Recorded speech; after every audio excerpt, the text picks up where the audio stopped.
Joining us now is former House of Delegates member Scott Lingamfelter. He's also got a new book out, which is pretty neat, called Desert Redleg.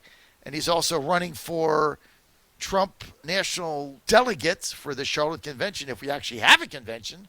And he's joining us now. Scott, great to have you.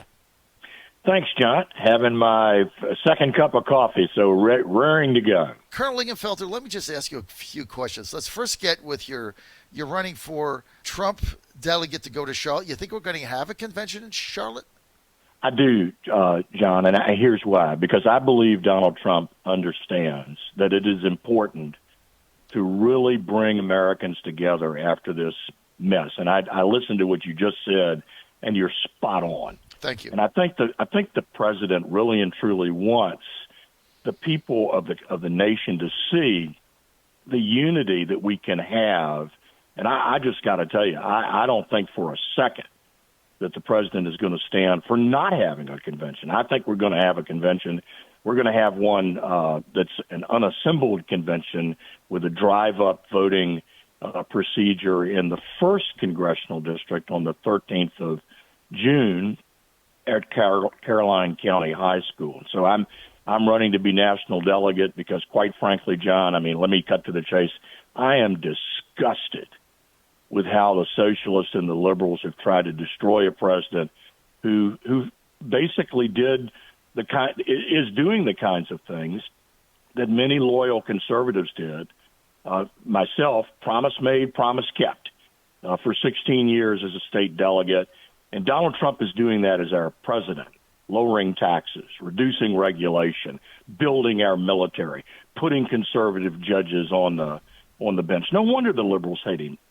And this is why we need to get out, we need to be unified, and we need to go into November and beat Joe Biden, who, quite frankly, I think is not capable of doing the job at all. President Trump has demonstrated his capacity and his ability and his forthright leadership. And we need to get behind him, John. It's just that simple. You're running for delegate. I'm a delegate, so we've already won our race. So we got in early. What is the drive-by convention on June 13th like? How does that work?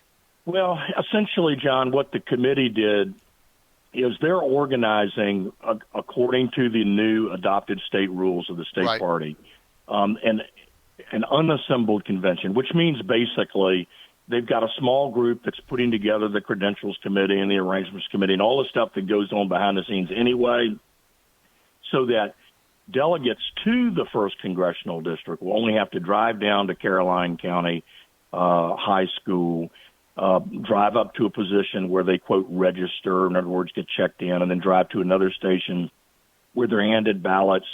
They vote in their car, and then they put the ballot directly into the box, and then they can go about their business. Later, all those ballots will be counted. I am very confident in Bob Watson, who is our chairman up there, John. He's just done a fantastic job, and he and his committee are really working hard to try to make this work in this environment that we've been forced into. Quite frankly, I think by the 13th of June, we can do this in a safe manner. But the committee has made its decision. I support that decision.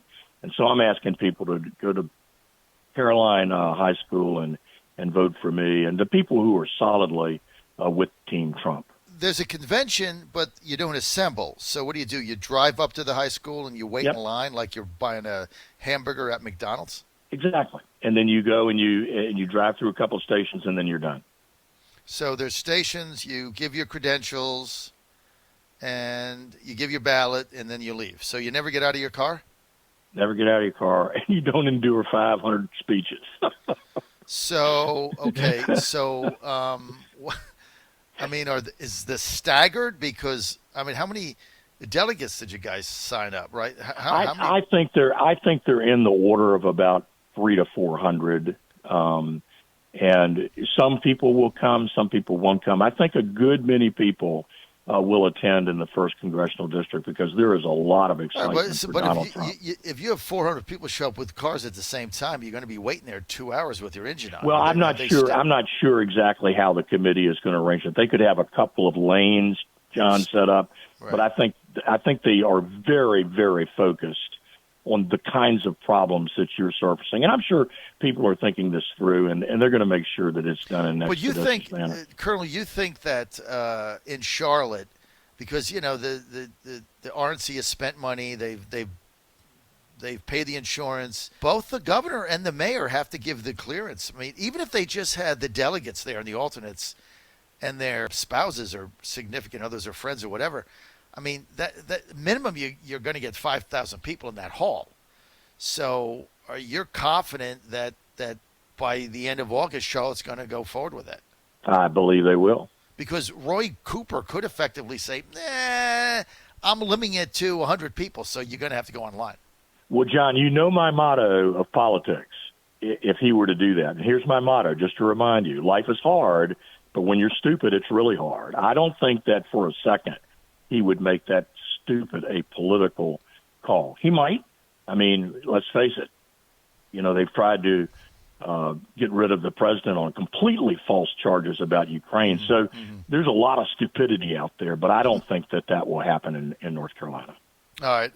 Also, I think, what did they say? That economically there, it's worth $250 million. So that will be a lot of money to give.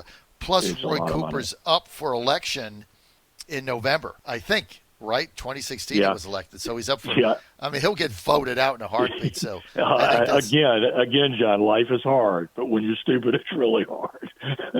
That's true. Colonel Scott Lingamfelter with us. Colonel, tell us about your new book. Well, John, it's called Desert Red Leg, Artillery Warfare and the First Gulf War. It's an important book in this respect. This year, John, and a lot of people can hardly believe it, but this year marks the 30th anniversary of Desert Shield when we first deployed to the Gulf. And next year, beginning in January, will mark the 30th anniversary of the the actual combat during the war. So that's an important reason. The second piece is over the years that over the years that we've been involved with all of these wars and insurgency wars, the artillery, and this book is about the major contribution that the field artillery made to the 1st Infantry Division during Desert Storm, the breakthrough and defeating Iraqi forces in our march toward liberating Kuwait. But the field artillery during these years of insurgency wars really suffered through neglect. Donald Trump, in rebuilding the Army, has provided a huge amount of money to refit our Army. And one of the things that the Army is doing is rebuilding the field artillery. Now, why is that important? Because there were tremendously important lessons learned during Desert Storm about the importance of the field artillery and the importance of synchronizing combat power to defeat an enemy decisively. So those lessons learned at the tactical level, the strategic level, the geopolitical level, John, are all captured in this book. And people can get it very easily by either coming to my new website, which is copybookwarrior.com, www.copybookwarrior.com. They can order the book right from there, or they can go to Amazon. But the place I would recommend, if you don't come to my site, is to go to University Press of Kentucky, type in Desert Red Leg, and it'll pop up, and you can order it. And I hope people will read it, because the Gulf War was an important war. It was a good war in so much as it was fought for the right reasons to liberate a country that had been wrongly invaded by a hostile neighbor. And I am very proud of the people that I served with, and I look forward to people ordering the book, reading it. It's a firsthand account, my eyewitness account, of what happened on the floor, the desert floor. And I hope that people will read it and enjoy it. Well, I'm going to read it, and I can't wait. I'm going to order it today. And tell me where to go. I mean, Amazon's the easiest, right? Because you just go there. Amazon you can get it at Amazon. You can get it at Books A Million. You can get it just about anywhere. But I'm encouraging people to go to University Press of Kentucky because they're the publisher, and I support my publisher. I mean, that's there the you bottom go. line. All right. Scott Lingamfelter, Colonel Lingamfelter, thank you. I hope you win your race on June 13th, okay? I do too, John. I got to tell you something. We've got to change our governor. He is just horribly mismanaged this COVID-19 thing in Virginia. And I mean, honestly, I mean, it's just okay. Well, there's still. Now that you're on that topic, there's two candidates so far in the Republican Party for governor. Pete Snyder, we think is going to run. He's told people he is. He's done the Virginia 30-day fund, which has been fabulous. Also, State Senator Amanda Chase Chesterfield. What do you think? I haven't made up my mind yet, but I know that we have excellent candidates on our side, John. And I got to tell you, I mean, I ran for lieutenant governor, and the Republican Party has no dearth of good, solid candidates who could do the job. But this governor has completely mismanaged. I mean, the whole testing thing, John, I know that, in but Virginia is a disgrace. But it doesn't matter. It doesn't matter. He's not accountable. He's a one-term governor. He's going to do what he wants. And so to me, I've moved beyond him. You can't hold him accountable. I'm not a fan of his, as you know, and I think he's made a lot of bad decisions. But my question is, are you going to run for governor? Well, John, I don't really want to get into it right now because, I don't want to fuel speculation and so on and so forth. But you're not the first one who's asked me that. Again, my philosophy, and if you remember my lieutenant governor's race, I didn't run then to be something. I ran then to do something. And I think the big failure of politics in modern America is we don't have enough people who run to do something. Donald Trump ran to do something. And so what I'm looking for in candidates is, right, got it. Tell me what you're going to do so that I can properly understand how your vision lines up with what I know is part of the founding vision, is part of what needs to happen in the country to get us back on the right path again. The very things Donald Trump has done, we need to think about here in Virginia. We are way off the rails, John, and I got to tell you, it really infuriates me. My blood pressure is going up right now to see some of the things this General Assembly and this governor has done to Virginia is just scandalous. Do you think we should reopen public schools in the fall? I do. And I further think, John, that we should reevaluate the closing order and look at even considering a summer session, John, to allow kids to refurbish themselves and to refocus on reading and math, particularly reading and math, John. He's not going to do that. September comes, he's not going to do that. You asked me what I would do. He ain't going to do crap. He's not going to do that. But no, look, he won't do it. But what I'm saying is he should do it. Is it fair to say that you're contemplating a run for governor? Not at this time. Is it fair to say that you've ruled out a run for governor? I have never ruled out anything when it comes to politics. Okay.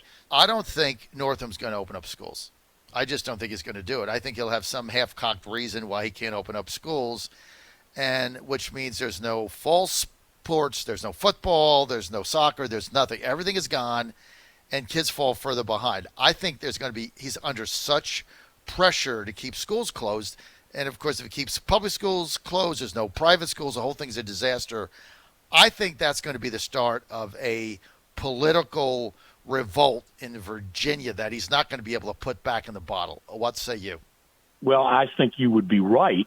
It would be a very controversial and I think stupid political move for him to do that would provoke a lot of anger and frustration. But I personally believe, if you want my opinion, my opinion is that schools will open in September for sure. Well, let's hope so. Let's hope clear heads prevail, because right now, Colonel, there's no justification for anything he's doing. The numbers don't bear anything out.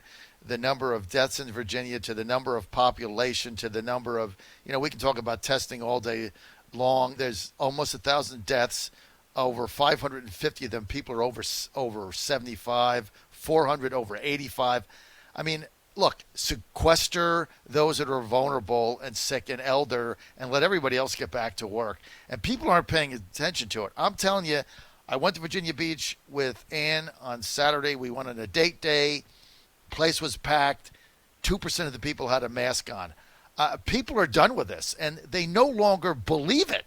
That's that's what the fake news media, which is trying to continue the narrative, which is shut everything down so Biden wins, that's falling apart, Colonel, as we speak. It is falling to pieces. I got to go. John Fredericks Radio question Network. about it. Thank you, Colonel. We will see you. Good luck on the 13th. We'll have you back. We will see you definitely in Charlotte.